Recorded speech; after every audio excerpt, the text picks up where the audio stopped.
Hi everyone, welcome back to my YouTube channel. So आज बहुत सारे दिनों के शायद 7-8 दिनों के बाद मैं अपनी पढ़ाई स्टार्ट कर रही हूँ। क्योंकि यार आजकल तो मतलब काम वगैरह लगा है, घास का भी और फसलों का भी इकट्ठा ही चल रहा है काम, तो दिन में तो बिल्कुल टाइम लगता ही नहीं है। तो मैंने सोचा आज शाम को पढ़ते हैं। वैसे मैंने शाम को शायद स्कूल टाइम में पढ़ाई की थी, शाम के टाइम के मतलब रात को, रात तक ऐसे 11-12 बजे तक। 11-12 तो भाई नॉर्मल लोग पढ़ते ही हैं, 1-2 बजे तक, ठीक है? तो आज देखते हैं, शायद ही मैं 1-2 बजे तक जाग पाऊँ। तो यस, आज मैं सोऊँ ना जल्दी, इसके लिए मतलब मेरे को नींद लागे ना लगे, इसलिए मैं सिर्फ़ अभी मॉक वगैरह दूँगी और एसपीए क्लर्क के सेक्शनल देते हैं, ठीक है? उसके बाद मैंने सबसे पहले बना ली थी अपनी टू डू लिस्ट, और टू डू लिस्ट में कुछ ज़्यादा लिखा भी नहीं था मैंने। मैंने बस सिर्फ 3 सेक्शनल लिखे थे, इंग्लिश, रीजनिंग और क्वांट्स के, बट लगाया मैंने एक ही है और उसका प्रॉपर अच्छे से एनालिसिस किया है इंग्लिश का। और साथ में एडिटोरियल और करंट अफेयर की क्लास की थी यूट्यूब से। और यार इस मंथ की तो मेरे सारे ही करंट अफेयर की क्लासेस रह गई हैं। ना मैंने पीडीएफ से पढ़ा इस बार, ना मैंने क्लासेस की हैं, बट अभी सारे काम खत्म हो गए और कल से रेगुलर वीडियोज़ अपलोड होंगी। So subscribe to my channel. तो ये दिया था मैंने एसपीए क्लर्क का सेकंड सेक्शनल मॉक, और ये है कुछ, अभी तो बहुत कम बच्चों ने दे रखा है, 5000 के आस-पास ही बच्चों ने दे रखा है, सो 88 परसेंटाइल। और देखते हैं इसमें क्या-क्या गलत किया। ये एरर वाले तो ठीक हो जाते हैं मेरे मैक्सिमम, ये मैंने अटेम्प्ट नहीं किया था और ये भी ठीक ही था। इनकरेक्ट हुआ ये इसमें, मैंने जैसे यहाँ पर लिखा है ना, have had a powerful impact, तो मैंने ये सेंटेंस नहीं पढ़ा था पूरा। देखो मेरी स्टुपिडिटी देखो तुम। तो मैंने पावरफुल ही सोचा कि पावरफुल ही होगा, है ना? तो हैव तो यहाँ आना नहीं था, ऑब्वियसली हैज़ ही आना था, तो मैंने हैज़ लगाया यहाँ पे और बाकी पावरफुल वाला पावरफुल रहने दिया, जबकि सेंटेंस के हिसाब से ये मिनिमल इफ़ेक्ट आना था इसमें। ऐसी मिस्टेक्स कर रखी हैं। और यहाँ भी वही किया, मैंने पढ़ा कि आई ऑन राइजिंग हाउसिंग प्राइसेस लिखा है ना, तो बस वही लिख दिया, राइज़न नहीं होना था मेरे को। मैंने देखा कि राइज़न थोड़ी होगा, ऐसे थोड़ी होता है ना, तो मैंने बस वही चीज़ की, ठीक, बाकी मैंने ये पढ़ा ही नहीं। क्या है मेरा, एक तो पहली बात, मैं पहली बार ऐसे क्वेश्चन सॉल्व कर रही हूँ, बट येस मेरे को ये पढ़ना चाहिए। तो आई ऑन राइजिंग हाउसिंग प्राइसिंग नहीं होना था, रिड्यूसिंग होना था, क्योंकि सेंटेंस के हिसाब से ये रिड्यूसिंग होना था यहाँ पे। ऐसे ही गलत कर रखे हैं फालतू के क्वेश्चन।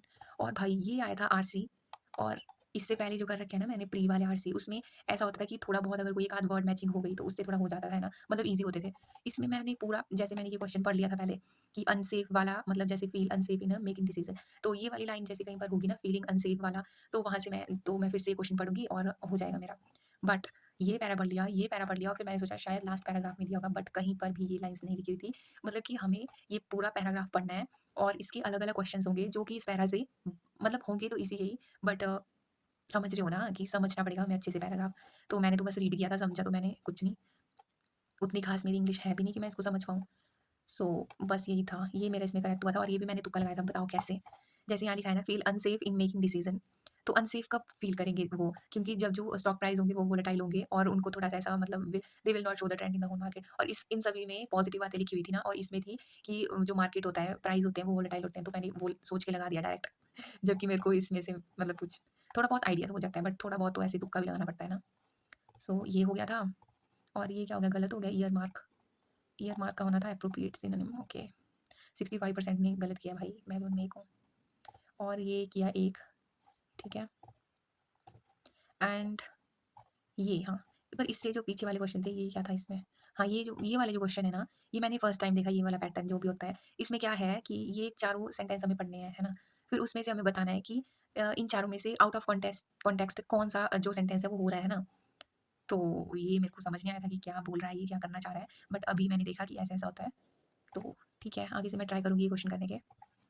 फिर ये, हाँ, ये था एक, भाई प्री में ये है पैरा जंबल ना, प्री में कैसे आता था हमें, जैसे ये पी वाला सेंटेंस है ना, प्री वाले एग्ज़ाम में हमें आता था कि ये पूरी लाइन आ गई और इसको अरेंज करो, बट अभी यहाँ पर 6 सेंटेंस लिखे हुए हैं और 6 के 6 ही जंबल्ड हैं। पहले उन सेंटेंस को, जैसे एक पढ़ा उसको ठीक करके अपने दिमाग में रखो कि हाँ, ये इसका ये बना, इसका ये बना, तो मैंने पूरे सेंटेंस रीड किए और फर्स्ट वाला मिल गया था मेरे को एस, क्योंकि इसमें क्या बताया था, जैसे the number of people cutting down rising over the last decade, मतलब ये स्टार्टिंग बता रहा है कि हाँ, पिछले कुछ टाइम से ये कट होते जा रहे हैं, जो भी है इसके बारे में, ठीक है। तो ये मेरे को मिल गया था, 6% का करेक्ट हुआ है ये, ठीक है, उनमें भी मैं एक हूँ। फिर चलते हैं, ये क्या है? ओके, तो ये हाइलाइटेड वर्ड्स थे इसमें 4, ये भी इसमें एबीसीडी ई 5 सेंटेंस दे रखे हैं।